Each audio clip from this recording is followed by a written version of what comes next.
पर क्या कर रही होगी? जैसे ही ड्राइवर ने रिद्धिमा की बात सुनी वह घबरा गया, क्योंकि वो पहले ही किसी औरत की गाड़ी के सामने आ जाने से भ्रम में था और अब रिद्धिमा के फिर से वही बात छेड़ने की वजह से डर के मारे उसके माथे से पसीना टपकने लगा। ड्राइवर ने घबराते हुए पूछा, कौन सी औरत मैडम जी? अब आप किस औरत के बारे में बात कर रही हैं? साहब ने तो कहा था वहां कोई औरत नहीं है। ड्राइवर की ऐसी हालत देखकर रिद्धिमा की हंसी छूट गई। अरे ड्राइवर भैया, आप तो फिर से डर गए। मैं उसकी बात नहीं कर रही जो आपकी गाड़ी के सामने आई नहीं थी और आपको लगा कि आ गई थी।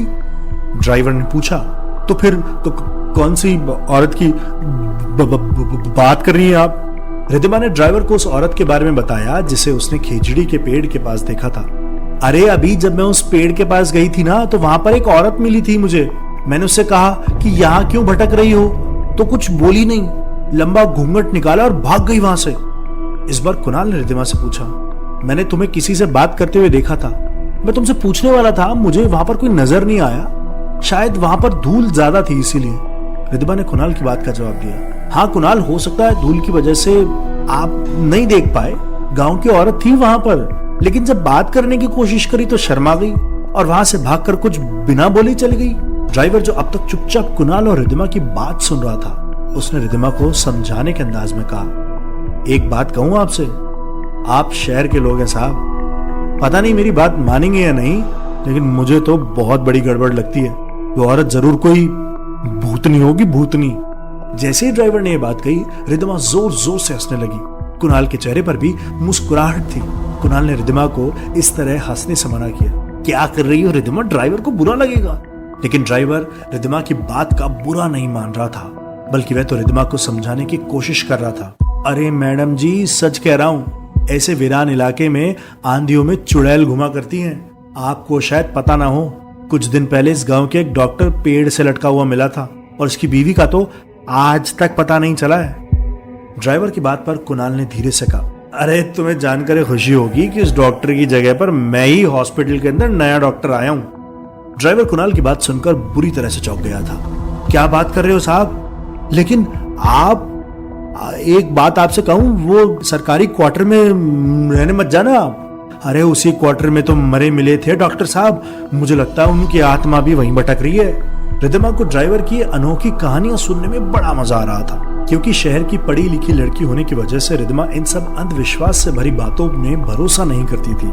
उसे ऐसा लग रहा था जैसे ड्राइवर कोई मनोरंजन वाली कहानियां सुना रहा है। अरे कुछ और बताइए ना भैया, आपकी बातें बड़ी मजेदार है, ऐसा लग रहा है जैसे कोई मजेदार नॉवल पढ़ रही हूँ। रिद्धिमा की बात सुनकर ड्राइवर भी हंसने लगा। वह समझ गया था कि रिद्धिमा उनकी बातों पर बिल्कुल भी भरोसा नहीं करने वाली है। अरे मैडम, आपको मेरी बातें मजाक लग रही है, चलिए कोई बात नहीं, जब आप कुछ दिन उस गांव में रहेंगी ना, वहां के लोगों से बात करेंगे तो आपको खुद पता चल जाएगा कि मैं कुछ झूठ नहीं बोल रहा हूँ। ये लो, हम गांव पहुंच भी गए। रिद्धिमा ने कार के शीशे नीचे करके कार की विंडो से बाहर आंखें फाड़ फाड़ कर गांव में फैले हुए सन्नाटे को देखा। आंधी अभी भी धीरे धीरे से चल रही थी। हवा का जोर अब पहले से कुछ कम हो चुका था। रिद्धिमा ने हैरान होते हुए पूछा, हम गांव तो पहुंच गए, लेकिन यहाँ कोई नजर ही नहीं आ रहा है। कुणाल ने भी कार की विंडो से बाहर देखते हुए ड्राइवर से सवाल किया, ड्राइवर भैया, गांव में इतना सन्नाटा क्यों नजर आ रहा है? अब आप तो सब कुछ जानते हैं, आपको इसकी वजह भी पता होगी।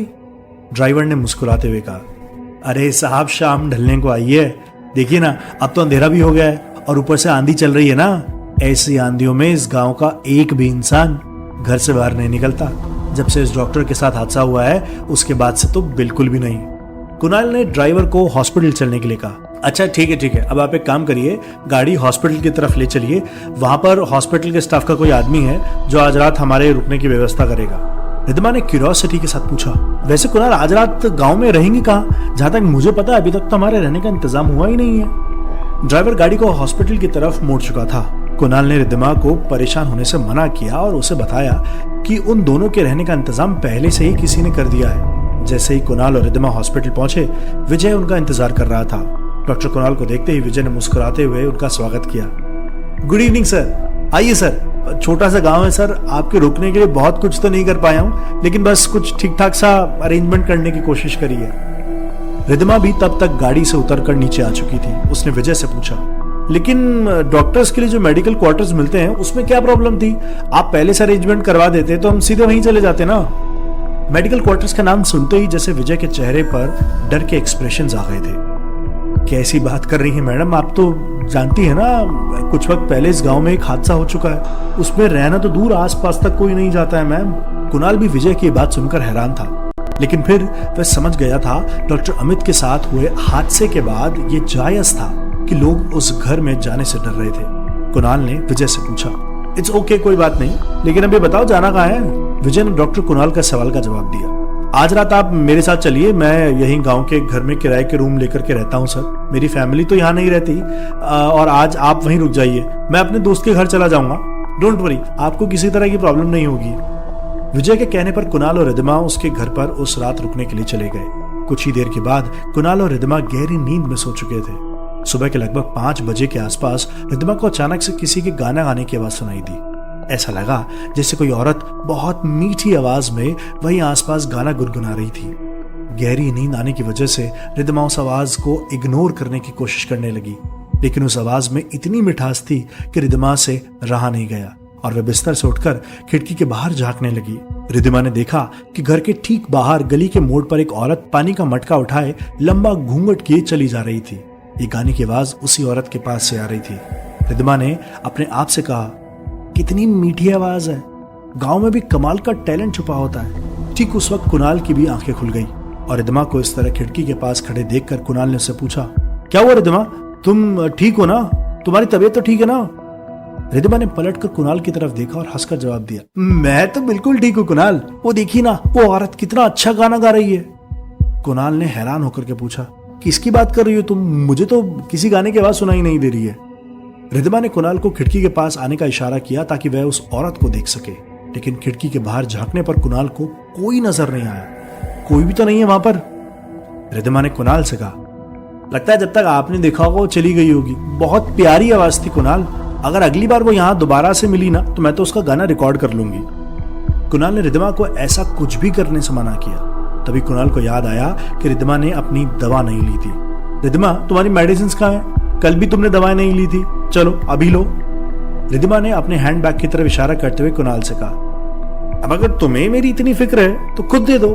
कुणाल हंसते हुए रिद्धिमा का हैंडबैग उठाकर उसे खोलने लगा, लेकिन रिद्धिमा के हैंडबैग में कुणाल ने कुछ ऐसा देखा कि हैरानी से उसकी आंखें फटी की फटी रह गई। क्या वहां पर सचमुच कोई औरत थी जो रिद्धिमा को बार बार दिखाई देती थी, या फिर यह रिद्धिमा का महज एक भ्रम था?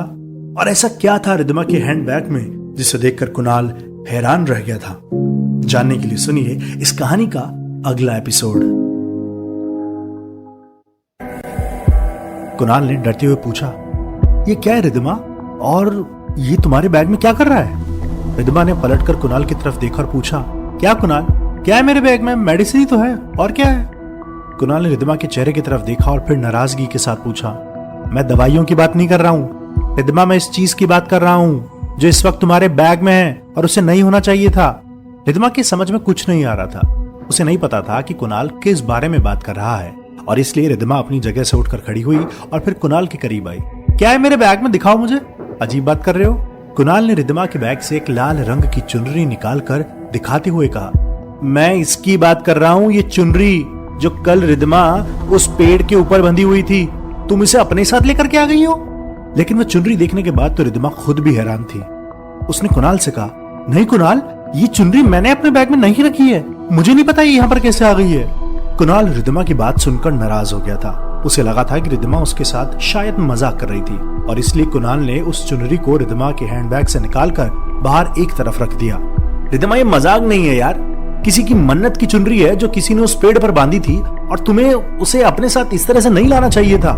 गांव के लोग इन चीजों को लेकर के बहुत अंधविश्वासी होते हैं। रिद्धिमा बार बार कुणाल को यह समझाने की कोशिश कर रही थी कि वह चुनरी उसके हैंडबैग में उसने नहीं रखी थी, लेकिन कुणाल उसकी बात मानने को तैयार नहीं था। अगर तुमने नहीं रखी तो फिर ये चुनरी तुम्हारे हैंडबैग में आ कैसे गई? और वैसे भी उस पेड़ के पास तुम अकेली गई थी और मैं और ड्राइवर तो दूर खड़े थे। रिद्धिमा के समझ में कुछ नहीं आ रहा था। रिद्धिमा बीती शाम को जो कुछ भी हुआ था उसे याद करने की कोशिश कर रही थी। देखो कुणाल, जब मैं उस पेड़ के पास गई तो मैंने चुनरी को बंधे हुए देखा था, और तभी जोर से आंधी चलने लगी और फिर एक औरत वहां आ गई। मैं लौटकर तुम्हारे पास आ गई, मुझे अच्छी तरह से याद है, मैंने उसको वहां से नहीं खोला। कुणाल परेशान होकर कमरे में यहां वहां तेज कदमों से चल रहा था। मेरे तो कुछ भी समझ में नहीं आ रहा है रिद्धिमा, आई होप सब कुछ ठीक हो, कहीं सचमुच कोई भूत भूत का चक्कर तो नहीं है। कुणाल की बात सुनकर रिद्धिमा ने हंसते हुए उसे समझाने की कोशिश की। अरे तुम पागल हो गए हो क्या इतनी सी बात पर? कुणाल, हम लोग एजुकेटेड हैं और इन सब बातों पर भरोसा करेंगे तो फिर दूसरे लोगों में और हमें क्या फर्क रह जाएगा? कुणाल रिद्धिमा के पास आया, उसके हाथों को पकड़कर बड़े ही प्यार से उसकी आंखों में देख कर कहा, I love you Riddhima, and तुम मेरे बच्चे की माँ बनने वाली हो। देखो, मुझे तुम्हारी बहुत फिक्र होती है और इसीलिए मैं तुम्हें दिल्ली से यहां नहीं लाना चाहता था। अब ये सब देख रही हो ना, मैं बहुत डर गया हूं। रिद्धिमा ने कुणाल को समझाने की कोशिश की। तुम बेकार में परेशान हो रहे हो कुणाल, कुछ नहीं हो रहा है, यहाँ पर सब कुछ ठीक है। देखो, सारी चीजें ना हमारे दिमाग से जुड़ी हुई होती है। तुम जितना इन सब के बारे में सोचोगे उतना ही तुम्हें ये सब चीजें अजीब लगेंगी। कुणाल एक बार के लिए दिमाग की बात से सहमत हो गया था, लेकिन रिद्धिमा के बैग में वे लाल चुनरी कहां से आई ये सोचकर कुणाल मन ही मन काफी परेशान था। कुणाल और रिद्धिमा वापस जाकर अपने बेड पर लेट गए। अभी सुबह होने में कुछ देर बाकी थी। रिद्धिमा ने अपने हैंड बैग में चुनरी वाली बात पर ज्यादा ध्यान नहीं दिया, लेकिन कुणाल अभी भी उस बारे में सोच रहा था। कुछ देर के बाद जब सुबह के 8 बज गए, कुणाल ने बिस्तर से उठते हुए रिद्धिमा से कहा, मुझे लगता है हमें अब अपने रहने के लिए कोई घर देख लेना चाहिए। विजय ने बताया था वो मेडिकल क्वार्टर्स तो रहने लायक नहीं है। रिद्धिमा ने हैरान होते हुए पूछा, क्यों नहीं है? बस इसलिए क्योंकि वहां पर एक डॉक्टर अमित की डेथ हो गई थी, लेकिन उससे क्या फर्क पड़ता है? कुणाल को रिद्धिमा की बात बिल्कुल भी सही नहीं लग रही थी। वह नहीं चाहता था कि प्रेगनेंसी की हालत में रिद्धिमा किसी ऐसे घर में जाकर रहे जहां पर कुछ वक्त पहले ही बहुत बड़ी दुर्घटना हुई हो, और इसीलिए उसने रिद्धिमा से कहा, नहीं रिद्धिमा, हम उस घर में नहीं रह सकते। तुम्हारी बात सही है, मैं इन बातों पर विश्वास नहीं करता हूँ, लेकिन तुम प्रेग्नेंट हो और अगर माँ को पता चला कि हम उस मेडिकल क्वार्टर में रहने के लिए चले गए हैं तो वो हमें बिल्कुल भी नहीं रहने देगी और रहना भी नहीं चाहिए। रिद्धिमा ने मुस्कुराते हुए जवाब दिया, ठीक है, कोई बात नहीं, हम यहाँ गाँव में कोई दूसरा छोटा सा घर देख लेते हैं हमारे लिए। मैं जल्दी से तैयार हो जाती हूँ, हम चलते हैं। कुछ देर बाद कुणाल और रिद्धिमा विजय की कार लेकर गांव में अपने लिए घर ढूंढने की तलाश में निकल पड़े। गांव कुछ ज्यादा बड़ा नहीं था और गांव के घर भी इतने खास नहीं थे जो रिद्धिमा और कुणाल को अच्छा लग सके। इस बात को लेकर कुणाल अच्छा खासा परेशान था। पूरे गांव में चक्कर लगाने के बाद भी रिद्धिमा और कुणाल को कोई ठीक ठाक सा घर नजर नहीं आया। कुछ घंटों के बाद परेशान होकर रिद्धिमा और कुणाल वापस लौटने लगे तो गांव की दूसरी छोर पर बाहर की तरफ एक बहुत खूबसूरत सी हवेली रिद्धिमा को नजर आई। उसने खुश होते हुए उस तरफ इशारा किया, कुणाल देखो कितना सुंदर घर है। कुणाल ने रिद्धिमा के इशारे की तरफ देखा और फिर कहा, लेकिन इसके आसपास तो कोई भी घर नहीं है रिद्धिमा, कुछ अकेला सा नहीं है? कुणाल की बात सुनकर रिद्धिमा हंसने लगी, अरे आजू बाजू में नहीं है तो क्या हुआ, देखो 2-3 घर छोड़कर कितने सारे घर बने हुए हैं। मुझे लगता है यहाँ पर हमें किराए से अच्छा सा कोई रूम जरूर मिल जाएगा या फिर कोई जगह जरूर मिल जाएगी। रिद्धिमा के बार बार कहने पर कुणाल अपनी गाड़ी रोक कर उस हवेली की तरफ रिद्धिमा के साथ जाने लगा। हवेली खाली सी नजर आ रही थी, वहां पर किसी इंसान के होने का कोई नामो निशान नहीं था। रिद्धिमा और कुणाल ने जैसे ही हवेली के बाहर लोहे के दरवाजे को खोला, वह दरवाजा एक अजीब सी आवाज के साथ खुला। ऐसा लग रहा था जैसे बरसों से उस दरवाजे में कोई हलचल नहीं हुई थी, लेकिन हवेली की हालत देखकर लगता था जैसे वहां पर रोज साफ सफाई होती थी। हवेली एकदम अच्छी हालत में थी। रिद्धिमा ने हवेली को नजर भर के देखा और फिर कुणाल के चेहरे की तरफ देखकर उससे पूछा, कितनी बड़ी हवेली है कुणाल, लेकिन यहाँ पर कोई नजर क्यों नहीं आ रहा है? कुणाल हल्का सा घबरा गया था। उसने रिद्धिमा का हाथ पकड़कर उसे वापस चलने के लिए कहा, मुझे लगता है हमें वापस चलना चाहिए रिद्धिमा, मुझे कुछ ठीक नहीं लग रहा है यार। लेकिन रिद्धिमा वापस जाने को तैयार नहीं थी। कुणाल एक बार देखने दो ना, कोई होगा तो यहाँ पर। इतना कहकर रिद्धिमा कुणाल का हाथ पकड़कर हवेली के आंगन के अंदर पहुंच गई थी। कुणाल और रिद्धिमा अपनी नजरें दौड़ाकर दूर दूर तक देख रहे थे। हवेली के उस लंबे चौड़े से आंगन में एक तरफ एक चारपाई पड़ी हुई थी, लेकिन वहां कोई नहीं था। चारपाई के ठीक बाजू में एक हुक्का रखा हुआ था और उससे आ रही तंबाकू की महक से पता चल रहा था जैसे अभी बस कुछ देर पहले ही किसी ने उसे यूज किया था। रिद्धिमा ने उस हुक्के की तरफ इशारा करते हुए कुणाल से कहा, देखो कुणाल, कितनी ताजा ताजा तंबाकू की महक आ रही है, कोई तो होगा यहाँ पर, हमें थोड़ा इंतजार करना चाहिए। रिद्धिमा और कुणाल उस हवेली के आंगन में घूमने लगे। हवेली बाहर से काफी खूबसूरत नजर आ रही थी, लेकिन किसी इंसान की आवाज, किसी के होने की कोई आहट वहां पर मौजूद ही नहीं थी। पता नहीं, कुणाल को हवेली के आंगन में खड़े रहकर कुछ अच्छा सा नहीं लग रहा था। एक अजीब सी नेगेटिव फीलिंग उसके दिल में हो रही थी। वो रिद्धिमा को बार बार वहां से चलने के लिए कह रहा था, लेकिन अपनी जिद के चलते रिद्धिमा ने उसकी एक बात नहीं सुनी। रिद्धिमा हवेली के दरवाजे के अंदर जाना चाहती थी। चलो ना कुणाल, या आंगन में कब तक खड़े रहेंगे ऐसे ही, हम दरवाजा खोलकर अंदर चलते हैं। लेकिन कुणाल ने रिद्धिमा को ऐसा करने से मना कर दिया। बिना किसी की इजाजत के उसके घर में घुस जाना कहां की अक्लमंदी है। कुणाल का बस ये कहना था कि ठीक उसी वक्त कुणाल के कंधे पर किसी ने धीरे से हाथ रखा और एक आवाज कुणाल और रिद्धिमा के कानों में सुनाई पड़ी। अक्लमंदी तो तुम दोनों ने यहां आकर भी नहीं करी है, बहुत बड़ी गलती कर दी है तुम दोनों ने।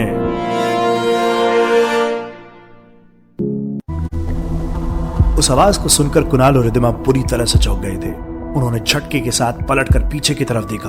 वहां पर एक बूढ़ा आदमी था जो रिद्धिमा और कुणाल के ठीक पीछे खड़ा था, उन दोनों के बिल्कुल पास। एक पल के लिए जैसे कुणाल और रिद्धिमा की धड़कनें तेज हो गई थी। डर की वजह से कुणाल और रिद्धिमा एक कदम पीछे हटे। कुणाल ने घबराते हुए उस बूढ़े आदमी से पूछा, कौन है आप और ये यहां क्या कर रहे हैं? रिद्धिमा ने डर की वजह से कुणाल का हाथ कसकर पकड़ लिया था। उस बूढ़े आदमी की आंखों में कुछ ऐसा था जिसे देखकर एक पल के लिए कोई भी डर जाता। उस बूढ़े आदमी के चेहरे की झुर्रियां उसकी उम्र का अंदाजा लगाने के लिए काफी थी। आंखें छोटी छोटी और अंदर की तरफ धसी हुई। सिर के बाल पूरी तरह सफेद हो चुके थे। हाथ में एक लाठी पकड़े उसकी कमर आधी झुकी हुई थी। उस बूढ़े ने गुस्से के साथ कुणाल की आंखों में झांक कर देखा और फिर बेहद गंभीर आवाज में कुणाल से पूछा, यह सवाल तो मां ने पूछना चाहिए, तुम दोनों कौन हो और यहाँ क्या कर रहे हो? इस बार रिद्धिमा ने घबराती हुई सी आवाज में उस बूढ़े की बात का जवाब दिया, वो बाबा, हम तो बस रहने के लिए घर की तलाश कर रहे थे। आपकी हवेली देखी, काफी अच्छी लगी, इसलिए यहाँ चले आए। रिद्धिमा का बस इतना कहना था कि उस बूढ़े आदमी ने जोर जोर से हंसना शुरू कर दिया। हवेली का आंगन उस बूढ़े की हंसी से गूंजने लगा। उस बूढ़े की हंसी में इतना दम था कि उसकी आवाज हवेली के सूने आंगन से टकराकर बुरी तरह गूंज रही थी। कुछ देर के लिए उस जगह का माहौल काफी डरावना सा लगने लगा। रिद्धिमा और कुणाल के चेहरे पर अब खौफ साफ नजर आ रहा था। कुणाल और रिद्धिमा ने एक दूसरे का हाथ कसकर पकड़ा हुआ था। कुणाल ने डरते हुए उस बुजुर्ग आदमी से पूछा, क्या हुआ? आप इस तरह से हंस क्यों रहे हैं? देखिए, अगर आपको हमारा आना अच्छा नहीं लगा तो हम यहाँ से चल जाते हैं। इतना कहकर कुणाल रिद्धिमा का हाथ पकड़कर वहां से ले जाने के लिए कुछ कदम आगे बढ़ा और जैसे ही वह हवेली के दरवाजे तक पहुंचा, बुजुर्ग आदमी ने उसे पीछे से आवाज देकर रोका। आपके सवाल का जवाब न सुनकर जाओगे? मैं कौन हूं? चौकीदार हूं इस हवेली का। कई वर्षों से, 30 साल का था तब से चौकीदारी कर रहा हूं, अब 80 साल का हो चुका हूं। कुणाल और रिद्धिमा जहां पर थे उसी जगह पर रुक गए। उन दोनों को ही वहां सब कुछ बहुत अजीब सा लग रहा था। रिद्धिमा ने पलटकर उस बूढ़े आदमी से पूछा, अगर आप चौकीदार हैं तो फिर इस हवेली का मालिक कौन है? वह बुजुर्ग आदमी अपनी लाठी के सहारे चलकर रिद्धिमा के एकदम करीब आ गया और फिर काफी डरावनी आवाज में उसने जवाब दिया, भाग गए, सब भाग गए। आज से 15 साल पहले सब हवेली छोड़कर भाग गए। और इतना कहकर वह जोर जोर से हंसने लगा। रिद्धिमा और कुणाल डर की वजह से बुरी तरह से घबरा गए थे। रिद्धिमा ने कुणाल से कहा, हमें यहाँ से चलना चाहिए, हम ये जगह ठीक नहीं है कुणाल। कुणाल और रिद्धिमा फिर एक बार हवेली से बाहर जाने के लिए थोड़ा सा आगे बढ़े, लेकिन उस बूढ़े आदमी ने उन्हें फिर से रोक लिया। मारे से डरने की कोई जरूरत ना है तुमको, रहने को जगह चाहिए ना। अरे मैं दे देता हूँ तुमको जगह। इस हवेली के नीचे वाले 2-3 कमरा खाली पड़े, चाहे तो आराम करो चाहे तो सो। लेकिन कुणाल ने उस बूढ़े आदमी को बताया कि उनको उस हवेली में नहीं रहना था। डरे हुए होने के बावजूद भी रिद्धिमा को न जाने क्यों इस हवेली में रहने का मन कर रहा था और उसने एक बार और कुणाल को इस बात के लिए तैयार करने की कोशिश की। कुणाल, अगर वो कह रहे हैं तो हम एक बार यहाँ रहने के बारे में सोचना चाहिए ना। कुणाल ने रिद्धिमा को समझाया, तुमने कुछ फील नहीं किया? तुम्हें कुछ अजीब सा नहीं लग रहा है यहाँ पर? रिद्धिमा, कैसे रहेंगे हम इतनी बड़ी हवेली के अंदर, और मैं हॉस्पिटल चला जाऊंगा, तुम बिल्कुल अकेली रह जाओगी।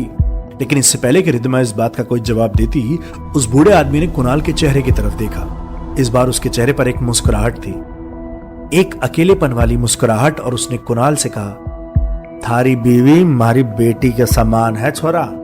मैं बूढ़ा भला हो चुका हूं, लेकिन मारे रहते इस हवेली में कोई परिंदा भी पर न मार सके। मारी बेटी समझकर ख्याल रखूंगा इसका, तू चिंता ना कर। और मारी घरवाली है ना, वह भी यहीं रहे। उस बूढ़े आदमी को इस तरह प्यार से बात करते देखकर कुणाल को थोड़ा सा भरोसा हुआ।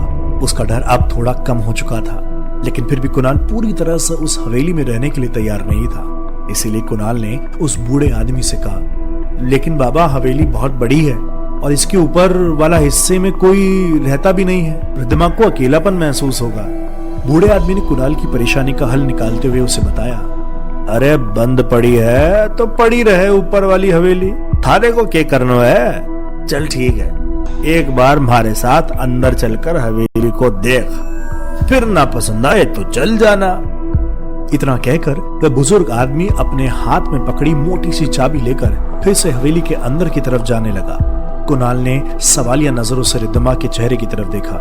रिद्धिमा के चेहरे पर मुस्कुराहट थी, जैसे वह हवेली को देखने के लिए काफी एक्साइटेड थी।